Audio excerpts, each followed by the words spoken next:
Yeah.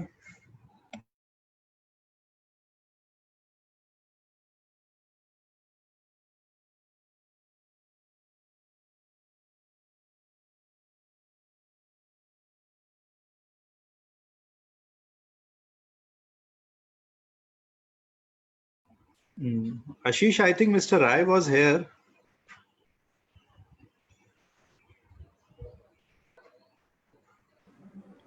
Yes, yes. He just called up. I've sent him the link. I think he will join because we are going to start at 6:05. Yeah, yeah, okay, perfect. Take care. So I'm just sharing the Facebook link in the chat box. So I will post it in the Sampark page as soon as you do it live. Yeah, yeah, live हो गया ये. Can we stop it? Just when we start. Yeah, yeah, I'll do that.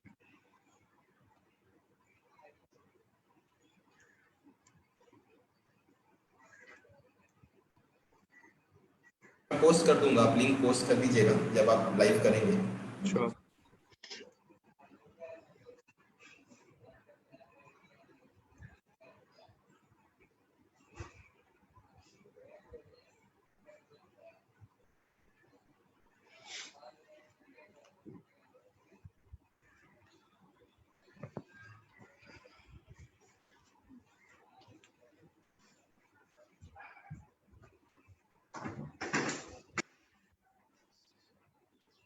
Good evening Ajay, good evening Ayan.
Great. Good evening, participants. Thank you so much. I am Ashish Banka from Team Sampark. I welcome you all for this another learning series of the event.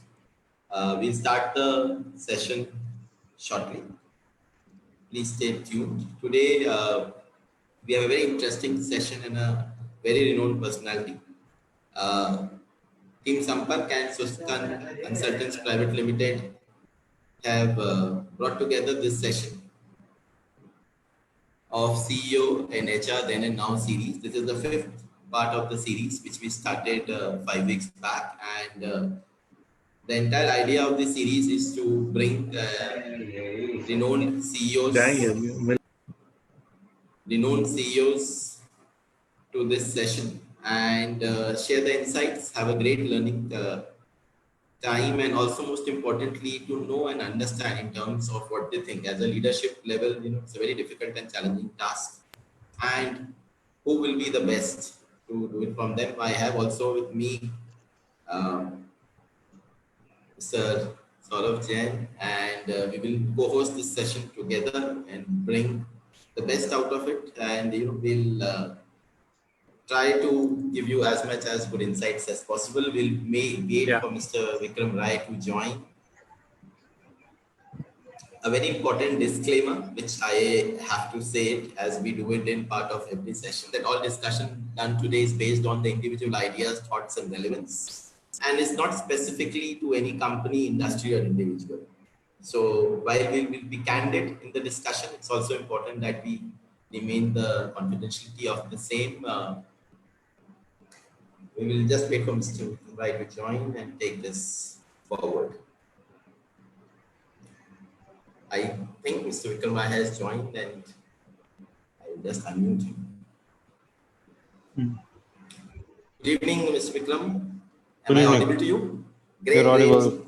For some reason, I can't join through laptop. It kind of brought me in and it then disconnected. So I joined from the mobile device. Great. Thank you so much. We welcome you on this series. I have also with me Mr. Saurav Jain, who is the co-host for this evening, and Team Sampark is really indebted and privileged to have you on this fifth section of the series. Worries. So, good evening. Good evening. Good evening, everyone. Yeah. So, for participants to start the session, today we have Mr. Vikram Rai on our series. Mr. Rai is currently associated with GE Aviation as country head for South Asia and Indonesia. He is well-renowned professional with over 18 years of experience, particularly in aerospace companies. He joined GE in 2012 as sales director and was promoted as country head in 2017. As an overall, he is responsible for managing operations, develop business, increase profitability for the company, focus on development, succession planning, and designing strategy. Prior to GE, Mr. Rai was associated with Rolls-Royce with responsibility of establishing the Rolls-Royce footprint in Indian subcontinent. Mr. Rai focuses people aspects with a keen interest and strongly believes that they are the key to success. Today, with Mr. Rai, we will, going forward in this evening session, we will discuss various aspects of leadership, role of HR, and the growth strategy while we move towards unlocking post-COVID. Thank you so much, Mr. Vikram, for sparing your valuable time and coming down to us for sharing your insights. Taking this session forward, my first question to you is: how do you see the current situation? New normal or new abnormal? So when you say the new normal, I mean, obviously the current situation is not an ordinary situation, right? It is something we've not seen in our lifetime, right? It's a pandemic. That's why it's called a pandemic, because it's kind of has occurred after 100 years. So it's pretty unusual situation, if you ask me right now. And I missed the second part of your question. Your voice was breaking at that time. So my question was, how do you see the current situation? New normal or new abnormal? Okay. So in that time, I think I see this as something between a new normal and a new abnormal, right? But what I'm seeing, Ashish, organizations are really using this time to come up with a lot of out-of-box ideas. Some things we've never thought of never doing, right? So in my view, I think this gives every opportunity, whatever sector you are, to redefine the new normal for that particular sector. I mean, it may not be one size fits all, but I was just reading, I think day before yesterday's newspaper. In hospitality industry, the 5-star hotels are offering home delivery now for the favorite cuisine, right? They are, in office spaces, people, the work from home is happening, right? That means going forward, people will have more flexibility, right? Which every member of the organization desired. So your office spaces are getting compact. People are shifting to 5-star hotels. So that kind of augurs well for the hospitality industry, where you will have, assured streams of revenue. Then people are working to discover new ideas, looking around every corners, looking underneath every rock to find revenue opportunities, which in normal circumstances you won't do. So to your question, yes, it is a new normal, but it is an opportunity for every industry to really look in what new revenue opportunities can be, and it augurs well for the future. Great, thank you so much for this starting question. While the impact of this series, while we have been always focusing on two aspects to talk on the positive end, and secondly, while we discuss with CEOs and MDs and country heads in a session, everybody has a stigma attached to it in terms of us associated image. So while in this session, while we understand insights from you, also it's important that the participants can put in their questions in the chat box and we take up that day.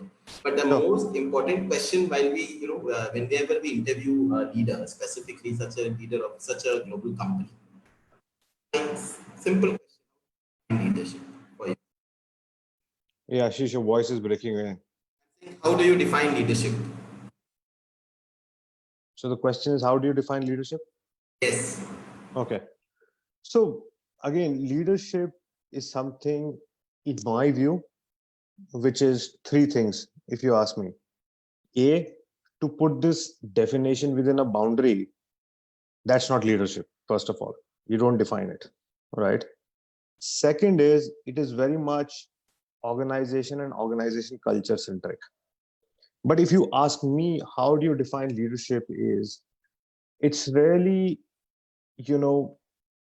having one common goal, right, set by the organization, and how you drive your people to really fulfill it without without them thinking that they are doing hard work, extra work.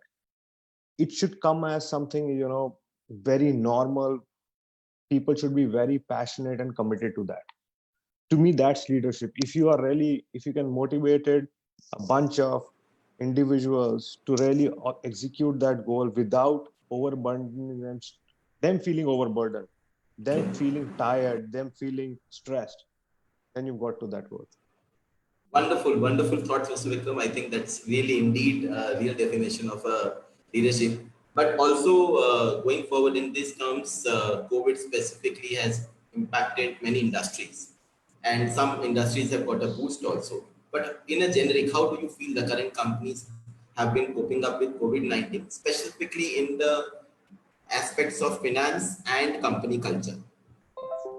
So just elaborate when you say in terms of finance, and what do you mean by in terms of finance? Finance, I mean, in terms, their profitability have been taken as old. Specifically, Right. there have been, a lot of cost-cutting mechanisms, Right. cost-effective optimization mechanisms which have been doing. So, in a generic, while you have come across in your peer group, other industry, do you feel industries have done good in terms of whatever mechanism they have taken? Generic industries have done good in terms of coping up with this COVID so far. Mm-hmm. So in general, whenever you hit a crisis of any kind, right, the first hit that comes is on your revenue, right? When your revenue goes down, you have no option but to take your cost down. You can read 250 500 pages books of accounting, how to manage profit. At the end of the day, I sincerely believe, we used to have the Munimjis way back in those. Correct. To me, that's the basic financing or basic finance. What is the cash out that went in the morning? What is the cash that came in the evening? The difference of that is the profit or loss, right? You can have so many, as I said, you can read 500 books around that. You can do thesis on that. But at the end of the day, is your company cash positive? That's what any company would look at, or any leader would look at. And for that to happen, there are two things: revenue up, cost down, right? But in these circumstances, when your revenue is down and cost is up, you are constrained. You are constrained to do bring your cost down and look at additional opportunities of revenue. So that's how I look at basic finance. That's how I look at how you want to do that, because at the end, your companies are nothing but your extended families. You devote so much hours of work with them, and you have to really look at how you handle that and how you how you make your company profitable, how you make your shareholders happy. Great. Thank you so much. I think that was indeed a very beautiful statement that your company is your extended family. Right. Whereas, where most of the individuals, specifically when we work in an organization, we generally focus on 9 to 5 job. So very few people in the individuals coming out from a country head, this means a lot and this will really motivate a lot of other people. Going forward, a leading question to this, the world is reeling under unprecedented crisis, as you really mentioned. Going forward, we are required to do some actions to retain internal cost efficiency as well as manage domain expertise. Would you like to throw some insights on that? That organizations must be doing something, but what are they doing? Some examples which you would like to highlight. When you say cost actions and retaining domain expertise, can Right. you elaborate more on that? Yes, the question I wanted to understand that there must be some lot of mechanisms which the organizations will be taking to optimize cost, or as you suggested that you have to reduce the cost and maximize the efficiency, productivity, and the domain expertise in that organization is doing some particular section as a core business.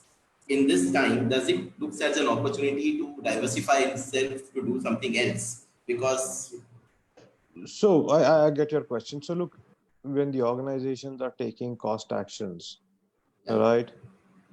I think what we try and do is, can individuals really enhance their expertise level and they come out of the comfort zone? So, for example, if somebody has a domain expertise as which is critical to the company, we obviously, I mean, that person, he or she is critical to the company, and we kind of try and retain them. But there are certain non-critical functions, let me not say non-critical, but essential functions, right, that they can do along with that job.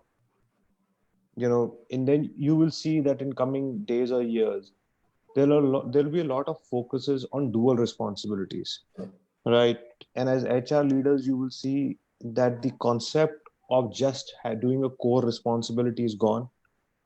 You may have to be a master of couple of trades, but jack of all trades.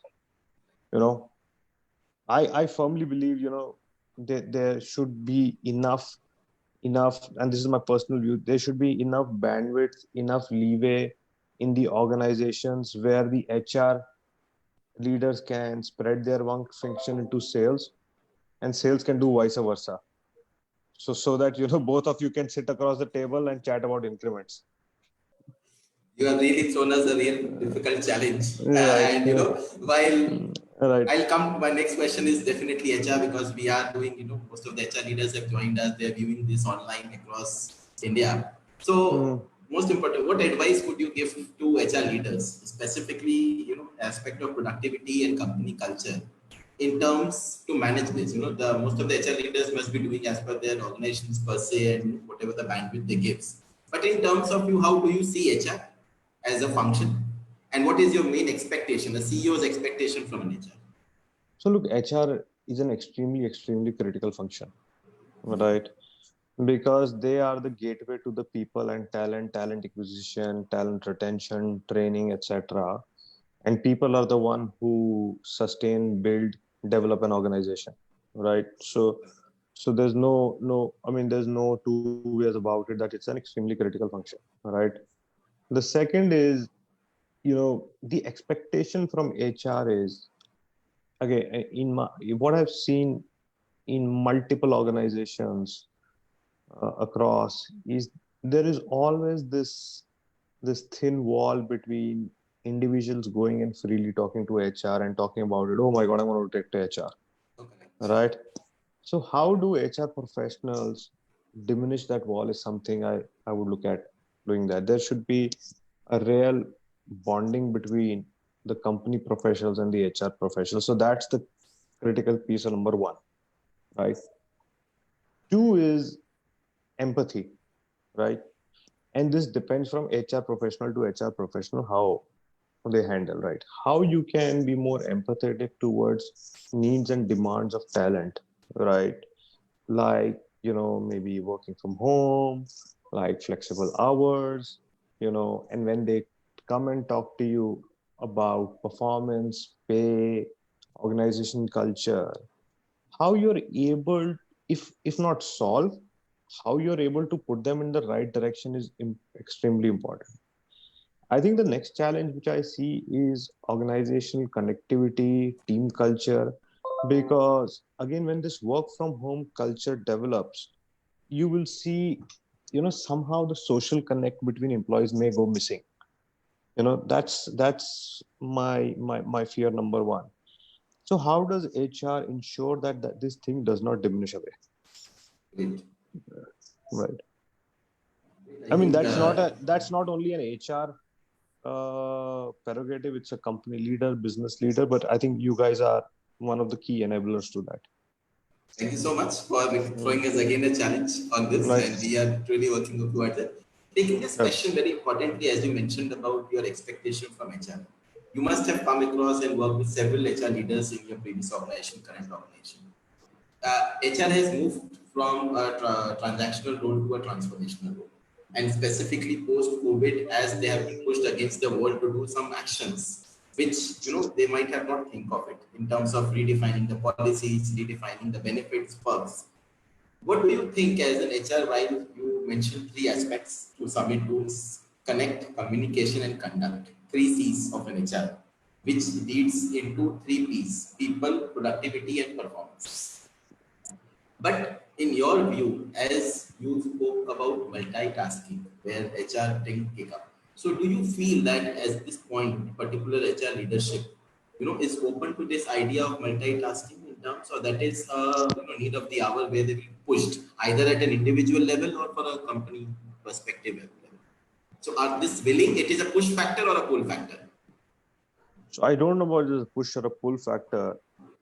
And again, depending on the organization, how receptive they are to these ideas, it will depend. But certainly, I feel for a well-rounded organization, the top talent, the middle tier should have had experience of of having done some kind of roles in each department, right? You cannot just say this individual is HR. You cannot just say this individual is sales, and you cannot just say this individual is engineering. You know, obviously you cannot do this for all the 40-50,000 people in your company, right? So the top 1 and 2% who you feel will have the reins of the organization or the key roles or leadership roles going forward, I think it is the HR folks, the business leaders should develop certain business programs for their respective organization, where you can do, 6 months of HR, 6 months of sales, 6 months of that should be a 2-3 year program where you do all this stuff to really understand the key roles and have key So, placements. thank you so much. I think that's a very important point, and specifically, most of the grown organizations also give a domain level expertise in terms of even the GTs who go through. None of the GTs, if operation, I have seen they come and do a training in HR. Yep. Specifically, they go into the SCM, they go to other auxiliary functions of the business, but not HR. I think that's a very important and a very. We have a question from the audience. This question that top three priorities of a CHR in Top the 3. priorities of a CHR, Chief Human Hmm. Resource Officer, in coming 3 months. You mentioned one is the communication and the connect. Second, you mentioned is terms of the role of the organization and reshaping the role of the individuals. Anything else would you like to add in terms of priorities? So I don't know from where you would do empathy, right? How you would place that, because look, because of a lot of cost actions, unfortunately there are pay cuts, people losing the jobs. I think this is where the role of HR and business leader gets very, very, very important or critical. Is how do you really help that individual a find a job or train him for a job, or 6 months down the line really help him or stay connected with him or her, right? Because I think it's important that obviously there will be certain cost actions which will be done to save companies, right? But then how you really help he or she leave the organization in the most ethical, in the most empathetic manner is what is the critical role of a CHRO to really disseminate that in their organizations.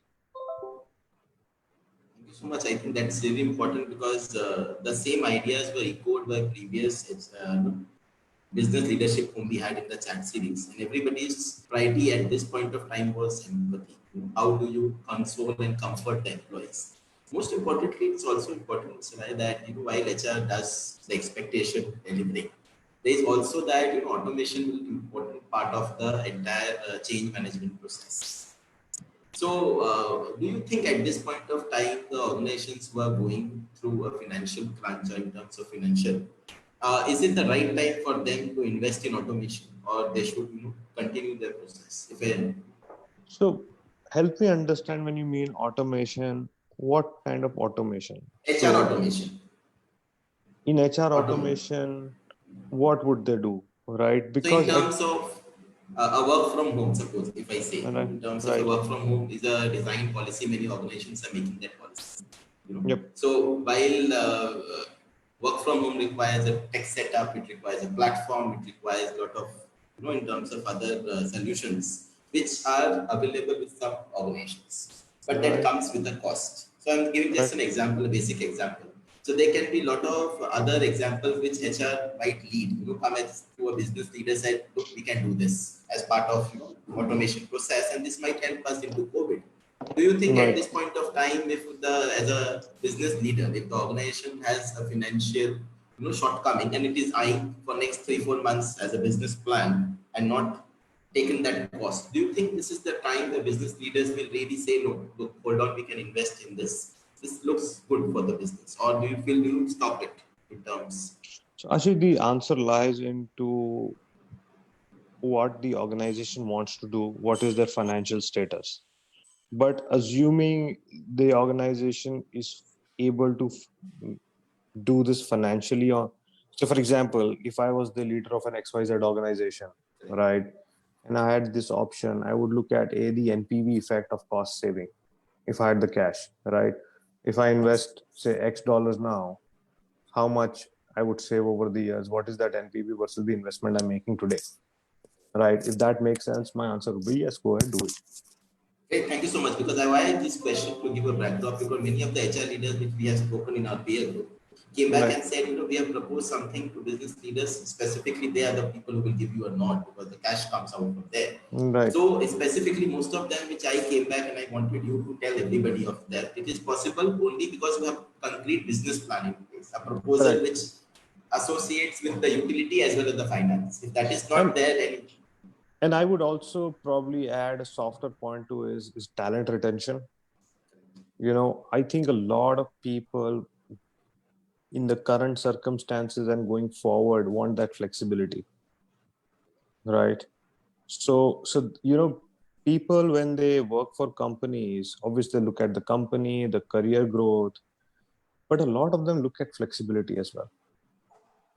I mean, it is not that people don't want to work. They want to have certain number of hours that they can flex with that, spend time with their family, take their children to school, come back, but at the time, deliver also. So I found that a bit lacking versus in our Indian context versus others. So I think that is now coming to the fore that people are being still as productive, right, while working from home or even more. So yeah. great, thank you I so much. I appreciate that you are appreciating work from home has been, because many organizations, I come from an hospitality industry.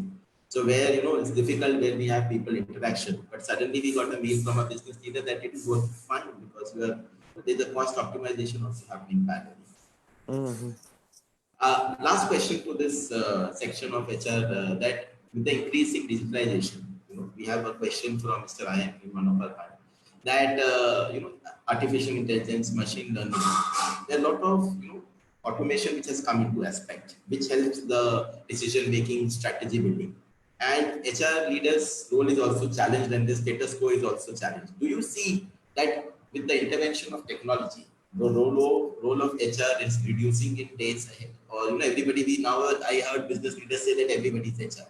and you also echoed the same voice that everybody is HR. Do you see specifically role of HR, specific leaving the payroll and the compliances aside, but in terms of people management, the role of bringing of technology is getting diminished? No, I don't think so. HR role will diminish with automation, etc. You may see some of the processes like payroll, etc., being automated, but you can't have a machine learning, artificial intelligence talk to an employee and understand their development, their career plan, their training needs, etc. Right? Understand the organization structure, understand how the organization should be structured for growth, all that stuff. You can't have a robot doing it or an artificial machine doing that. Thank you so much. I think that answers the question of the audience. Moving forward in terms of this question again, that this particular pandemic will shape us, and it has impacted many industries. So as I mentioned, in terms of pharma, retail, your e-commerce have got a boost, whereas hospitality, aviation, travel, tourism. I'm a hotel management grad with working with aviation last 6 years and now into tourism. So this industry has got impacted. But do you feel while we come out of this particular situation, how does the industry which has got impacted will have to shape up? Like, what are the softer aspects which you advise these industry leaders or HR leaders? So there are no softer aspects as such, so I'll just talk about the aviation industry, right? So 9/11, when 9/11 happened. Hello. Hello. Hello? You are audible. You are audible, sir. Okay. So Yeah. when 9/11 happened, I think people thought, oh God, aviation industry is finished. Nobody will fly, right? Then when, in 2008, 2009, the financial crisis happened, people started avoiding T&L expenses. People thought, oh God, aviation will. And then when this pandemic happened, people said, oh God, what will happen? So what's happened is, some of these industries are cyclical industries. These kind of events hit, the demand goes down, but when it comes back stronger. If you believe the flying right now, the flying traffic over the world, we are about 30-35% back to pre-COVID levels. I think people are working on a vaccine which may come out next year, over the next 2 years, and people are getting now quite resilient that look, work needs to be done, and they are following proper precaution, masks, face shields, etc. With which I think industries will return back to normal, which have been affected probably over the course of the next 12 to 24 months, and will be business as usual. Only the next 12, 18 months are tough, right? And as I said, organizations are working, trying to turn every rock, trying to do everything that they can to really help manage revenue and costs. Thank you so much. I think that really helps us to understand the aviation industry. In terms of, last question before I give the baton to Mr. Saurabh Jain. Talent management is an important aspect which you also include. As a part of HR role, talent acquisition, talent management also pertinent. But hiring has taken a big, in terms of most of the companies have stopped hiring and are looking as a multitasking role. In terms of any particular advice would you like to give to the HR leaders in terms of expectations specifically to keep in mind when they're doing talent management? So I think the only advice which I will do is be very open, honest, transparent in your communication with employees. Half the time I see employees second guessing what's going to happen, what action company is going to take. So my personal advice is always keep all communication channels open, right? Great. Yeah. Act with transparency, act with humility. Thank you so much. I think we will definitely move, keep up this expectation. I invite Mr. Saurabh Jain to ask a few questions pertaining to this series. Yeah. Hi, everybody. So thanks, Ashish. And I had, you really had a very, very, simple sets of questions. And I think, sir answered in a very, very simplified way. So now, as Ashish said, I'll be asking two questions, most on the financial aspect. So, sir, my first question on the overall economy, like how do you feel that, GDP getting ahead? Most of the agencies are saying that, this year would have a zero kind of a GDP growth. And overall, from an overall economic perspective analysis, like, government has come out with certain steps or any suggestions from your end, probably, how one should take it up. So first of all, what I would say is the impact is not only on our economy. Is there any country growing right now? I don't see. Everybody is impacted, right? True. The second is, I would take all these readings with a pinch of salt because they are shifting every quarter, right? I think the advice I always, when asked about this, is focus what you can down now, what is controllable, correct? So look at what are the short-term things we as a country can do, we as citizens can do, we as company leaders can do, we as employees can do. So I won't read too much on stuff, etc.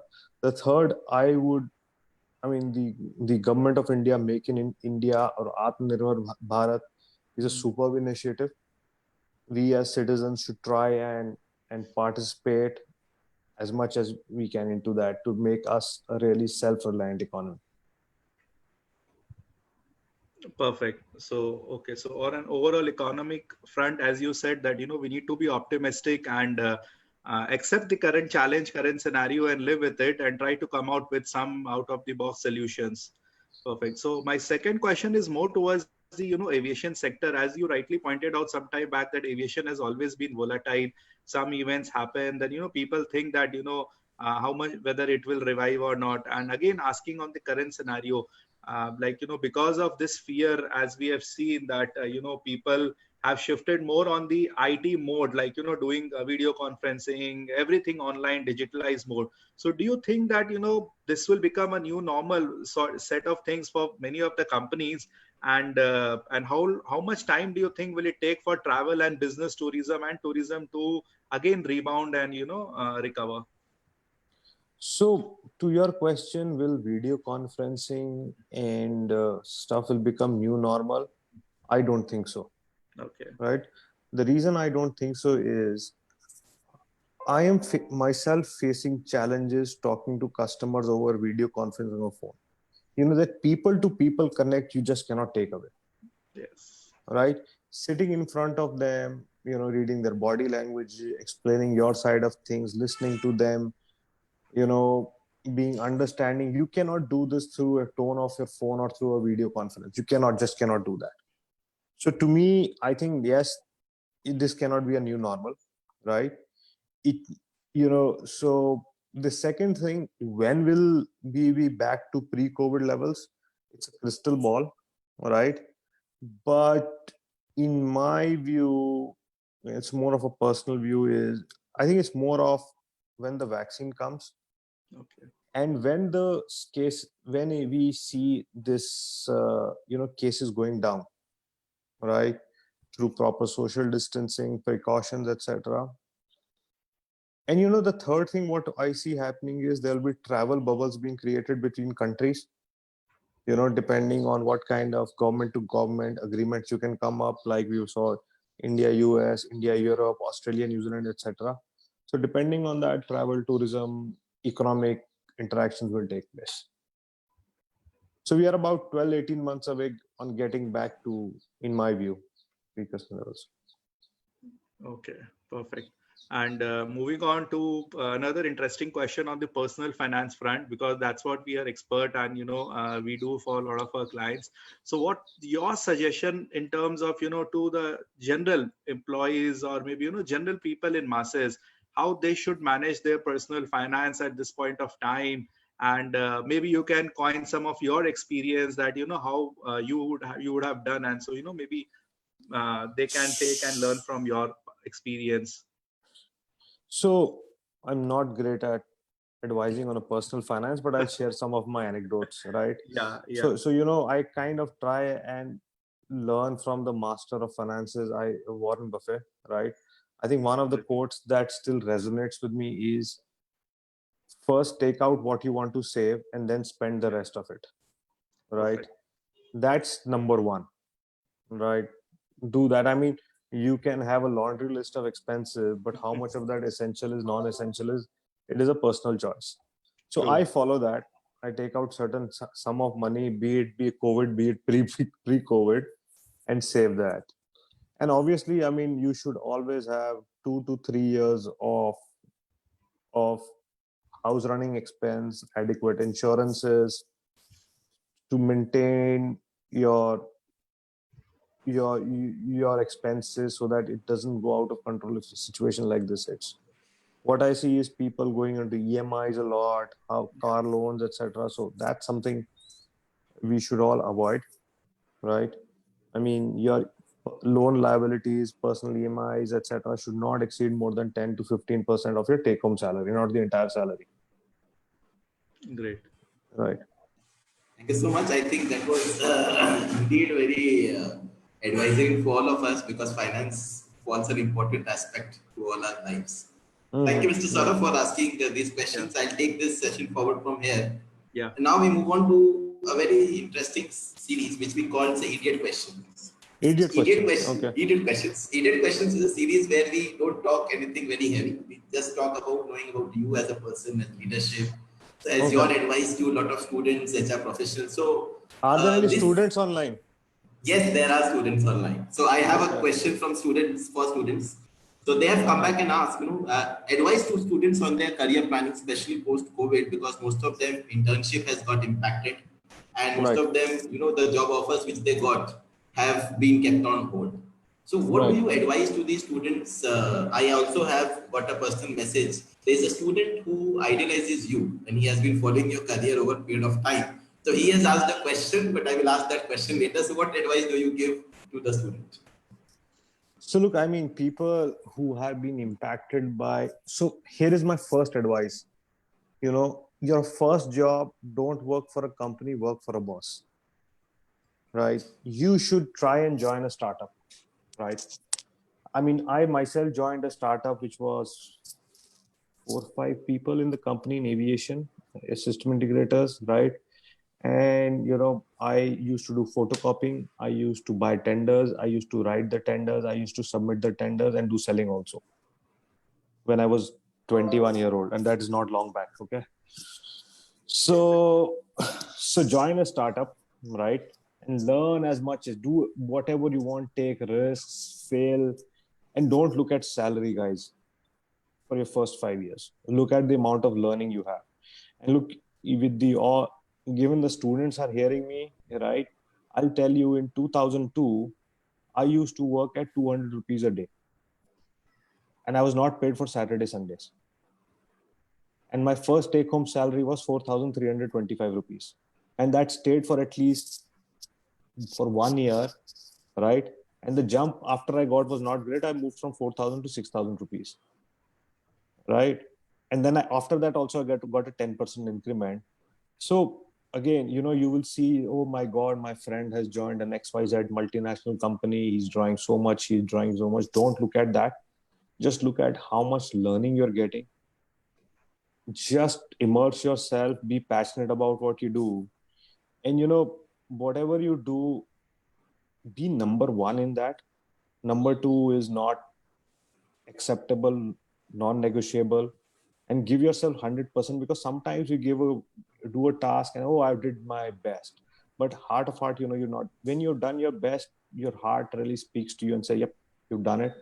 And more often than not, when you've done your best, you come out as a winner. So that will be my advice to students. You generally need not be excellent in academics. I was not. I did my engineering in 2002, and probably I think my aggregate score of 50 to 53%. Right. So, right. I did not do MBA because I never qualified for one. I was rejected in an interview with one of the MBA institutes as well. I won't name that.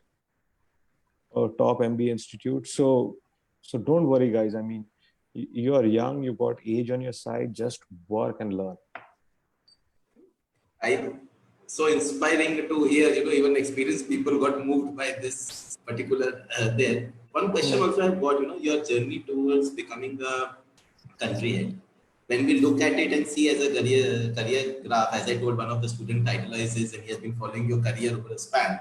So, this was it planned or was it happened? That is one in terms of this journey. And second, what have you, going forward, what were your core values when you started your career? And today, when you see, have you intact them or you added upon to your core values? What are your core values? How do you see this journey of becoming the top boss of? So when I say, if I would say everything was planned, I would be lying, right? I think it just it basically it was a mixture of good planning and some luck, right? So as I told you, I worked with the startup for 5 years, and then after 5 years, I said, look, have I learned? Yes. What can I do next? Right. And this was in 2007 when I can share my career journey. I don't know if you guys have some time here.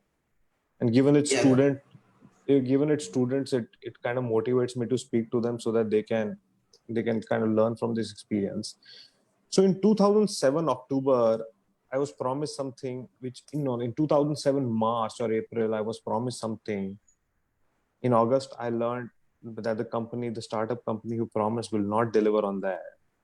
Then I kind of laid out my options. Look, I cannot be working for a startup for all my life, right? If they are not delivering on the promises they've made. So I think something for HR leaders to talk about is when there is a young talent, if you promise something, ensure you deliver on that, right? So in 2007, it's 2006. 2006 October, I said, no, I have to move on, right? So I started thinking what I would want to do in the next 10 years or so. And the answer was, I want to lead a company, a global aviation company. That is the goal I set for myself. And for that to do, what are the next steps I had to take? I said the first step is I need to get into a company of repute, aviation company. Now, I said, look, I have worked on the airport side. I've been a system integrator. I've done radars, airfield lighting, passenger boarding bridges. What's the next piece? The next piece is airline side, airframe, etc., and all that stuff. So I got into that and shortlisted a number of companies. Okay. At that time, you didn't have Naukri.com and all that stuff, fancy stuff. It was there, but it was not really you could find a job there. So I said, I made a list of the companies, their country leaders, right? And started sending them my resumes, right, by email and by post. And my letter of post said confidential and privileged to be opened by addressee only. Because I knew if somebody reads it, they will just throw it in the dustbin. Okay. Right. So finally, Rolls-Royce got hold of this resume, and this is luck, where they were looking for somebody as a business development to really help them understand the local market, etc. And for that interview, I prepped very well. Again, that is for youngsters. Guys, you have to really, and what I did was I spent at least 2 weeks preparing for that interview. I recorded my introduction, I recorded my achievements and played that myself on the mobile phone, listening, correcting. I went through so many books on what questions you got, 1000 asks, etc., and all the stuff, 500 interview questions and whatnot. Right? And I got selected because preparation was the key to selection. And guys, when you get into an organization, a global major, then you learn from there. Then it is up to you how you decide. And I think coming to my core value, I think my core value has always been customers define our success, right? You have to every time ensure that your organization and your customers are benefiting from each and every transaction. It cannot be a one-way street that you please your customers and displease the organization. You have to convince them to do all that stuff. Great. somehow we lost it. While we were saying it, we just got to mesmerized into, it felt and it was so inspiring because, students, when we go to the colleges also, everybody is, I generally address them with Youngistan. That's how I address all the young students. Listening Yep. your story, it really says 99% perspiration and 1% luck. So you said it is luck also was important factor, but whatever hard work you have done, that really pays off. Very importantly, associated question to this, which again we have got it from the chat box, that the curriculum, either an MBA or engineering, the colleges design a curriculum. So the question is that did you find whatever you studied, you find it useful in your job? No. Okay. Simple answer. Okay. Guys, I mean, in fact, my wife is a doctor, right? And she has a passion for teaching, right? So we sponsor education for some kids, and there is a girl who studies in class 10th, right? She was basically making us study maths and science, and she told Vikram, look at the maths and can you just explain to her this endothermic, exothermic, and patho. I said, God, what is this? I do remember this studying this, but the moment I saw the book and tried to explain, I said, I don't get it at all. So no, I think what matters at the end, obviously these are important, guys. Don't get me wrong. I mean, jokes apart, this is important because it helps you build your analytical skills, your logical power, the grasping power, which is key. But at the end, it is your people to people connectivity, your approach to life, what you have to be positive, an out of box thinker, a problem solver, right? To really go for that. That's a very good advice for the students because generally most of the curriculum is also redefining itself. A lot of PDP classes, lot of extra vocational courses have also been launched. Good you didn't ask me, this MBA because I've not done MBA myself. So I have no Yes. idea what their curriculum is look like. A very simple question. How do you self-motivate? Self-motivate.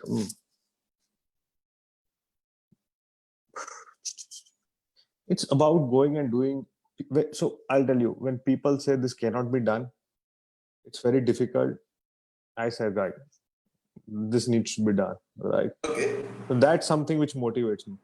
And something, what I do is the desire to deliver and the desire to excel is something that always motivates me. Great. I think challenges is something which really defines. A leading question to this: what at workplace dismiss you? What Your at workplace? Place offends you or dismiss you in terms, puts you off.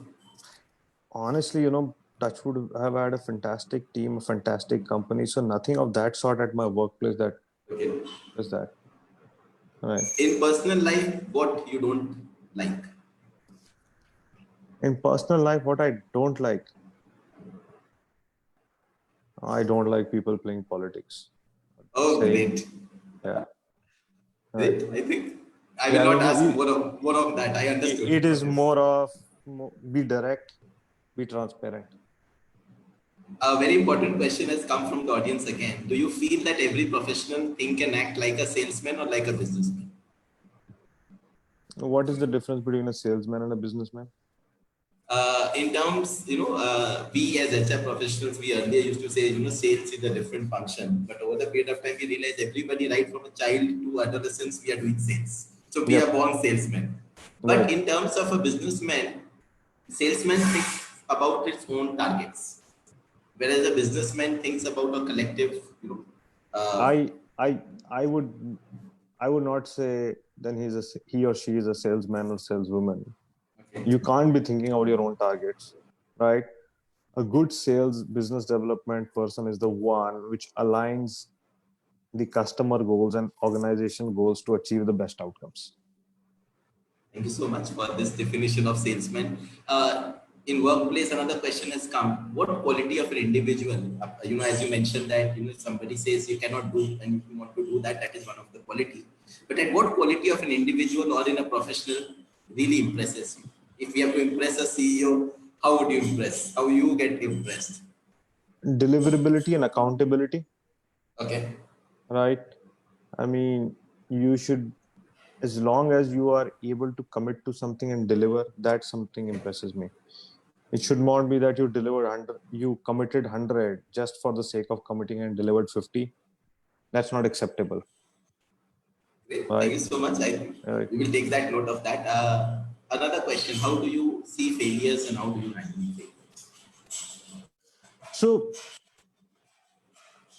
look, failures is something, as long as I learn from them, right? And this is very cliche, right? You guys would have learned, but I think the simplistic view of failures is it is natural to fail, right?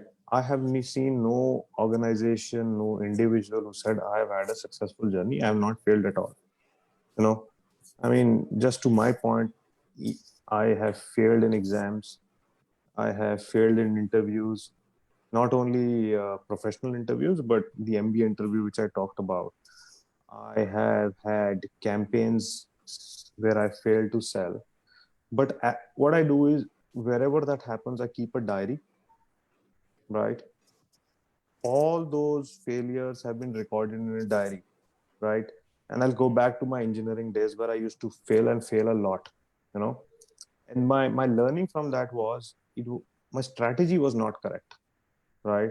I was trying to do everything from chapter 1 to 13, laying equal emphasis on everything, not knowing that every chapter has certain weightage in the exam and every question is not asked. So the learning from that is I'm not strategizing properly, right? So I took that lesson, and for me today strategy is all about, right? I failed in the interview, and I realized why I failed was I was not prepared. So from there onwards, I have prepared for every campaign, every individual, every interview in a manner that I can say to myself and the person who's evaluating boss, wow, right? That wow factor has to be given. So, I think that was indeed very insightful. Also, important question which I want to ask you as an HR leader, that while we always talk about change management, the organization, every individual undergoes a change. Well, as business sorry, leaders. Ashish, your voice Hello, broke. am I audible, Ah, Mr. Vikram? you're audible now. Yeah. So, as change management, which I was talking about, there are many proposals which undergo, and organizations want to change in terms of any specific culture, any specific attribute, any behavior, and they all want to do it. But we all understand change is from top to bottom. Mm-hmm. What advice do you give to many HR leaders in the organization who want to change, but when they take the proposal to the business gets rejected, or they are not, very comfortable for that change, but they want the change. So What strategy do you? So I don't say strategy. I think the way you convey that change to a business leader is very important, right? I mean, what I've seen is, as long as the argument that you're presenting is logical, rational, and is not pitched with emotions in mind that this is my idea, it is pitched with the idea this is in the interest of the organization, this is and why it is clear facts and numbers, no business leader will reject it. I agree I on think that point. I think what happens is sometimes the ideas we develop, we get so emotionally attached to them that we don't see left and right. We say, oh, this is the idea, this is the best. I think that ability to differentiate between emotion and logical and reasoning is what differs from mediocre individuals to outperforming high growth individuals. Thank you so much. I think I really go and second this, because sometimes I have seen many individuals, not in HR, that we get personally attached to particular idea, and we Right. don't see the rejection reason for the same. That happens. So I absolutely agree. Also, in the point, while we move on to some more immediate questions, what is your biggest stress buster? Oh, my biggest stress buster. I think 2, 3. Yeah, Okay. one is playing cricket. I love playing cricket. Yeah. Okay. I mean, I would bounce the ball off the walls and play myself. Okay. To that extent, I meditate, so that's good.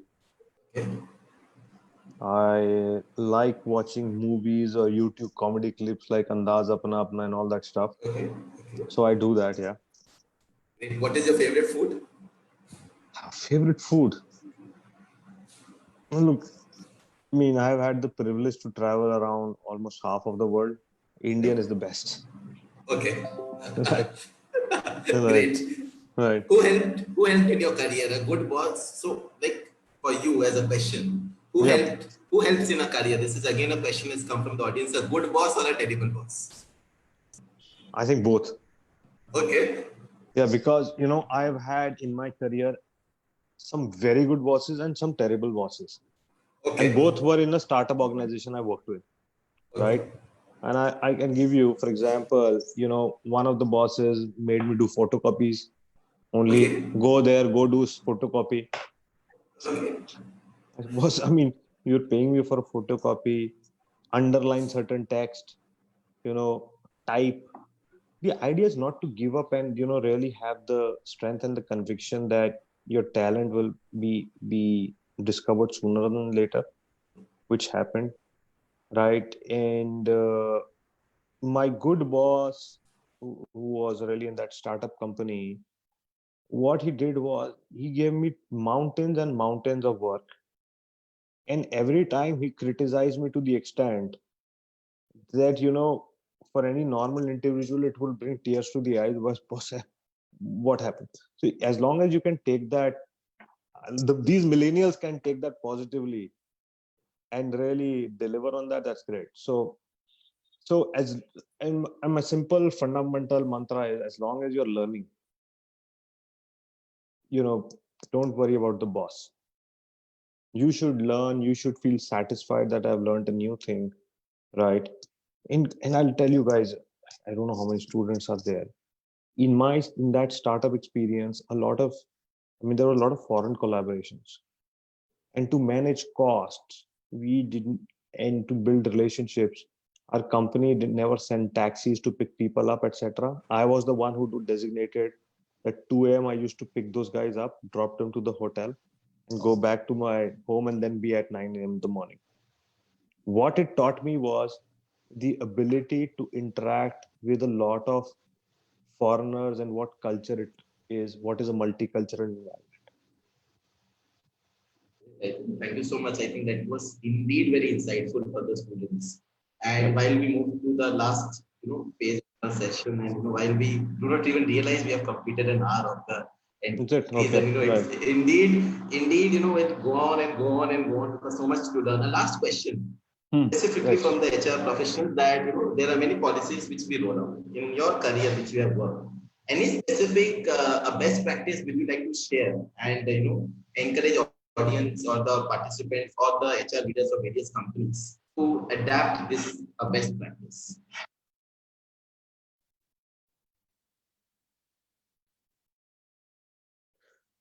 See, I think one of the best practices which I found out was the ability of HR to sit down, discuss your career map and your gap analysis and enroll you into a training plans. That's what I think is a best practice. Thank you so much. I think that was indeed, this is a part of a strategy for many of the organizations, leading organizations, and HR is very committed to that. A last question again. This is the last question of the Is that session. an idiot question? These were all idiot questions. Okay. So, an idiot question has come up. So, have you ever fought while at your young days when you were at work as a salesman? They're very aggressive. Fought in terms of a verbal No, fight, abusive fight. I never do that. Great. In my I these days think also, I think what you should do is, as long as you can have the calmness and the composure to deal with all extraordinary situations, you're able to do that. great. So, how do you take about collections? Somebody has asked me that if a client is not paying as a salesman, should we do? We should what? So what I still do is I just sit outside the office of that CFO that I'm not Okay. leaving until I get paid. So they get so sick and tired of seeing my face that they eventually pay. Thank you so much. Thank you so much, Mr. Vikram. While we wrap up this session, and we Right. did not even realize that even we have crossed 1 hour. Important takeaways from these insights, apart from the the lighter discussion which we did at the end of the session, is that you gave a roadmap of HR that multitasking is very important. You showed the vision to an HR that you can become a CEO of the company. You gave good insights about the organization and in terms of the students' learning growth, and also very importantly, empathy is what you echoed again and again, Right. specifically in COVID and beyond COVID. Thank you is a very little word which we can give it from our team Sampark and system consultants that to have No, you. guys, if some I student learn from it and this conversation can help him or her, I'll be more than happy. I'm a big fan of young students. Somehow I don't get a platform to really go talk to them, visit them. I don't find the time. But I'm very, very passionate about talking to students and youngsters, sharing my experiences because they are the future. They are the future of the country. So I would love to spend some time with them on this COVID thing gets over. Thank you so much, Vikram. We are really indebted and privileged to have you on this series. And Sorry. the learning which we have will take a long way for all the HR leaders and the students. We wish Yep. you a great health and a happy, happy life ahead. Thank you very much, Ashish, and thanks for everyone, guys. Thank you. Thank you. Thank you. Namaste, Mr. Vikram. Thank you. Namaste. So much. Thank Namaste. you. Thank you, Thank Ashish. you. Thanks, Bye. Vikram. Thanks a Thank lot. you. Bye. Bye. Shall I end, Ashish? How so do I much. disconnect, guys? I can't. Oh, there's a leave. Okay. Leave, Thanks. leave is there. Yeah. Thank you. Okay. Bye. Yeah, there's a leave option. Yeah. Yeah. So I'm just ending the session, Ashish. And thank you so much, Saurabhji. Thank you so much. Yeah. Thanks everyone for participating. Thanks a lot.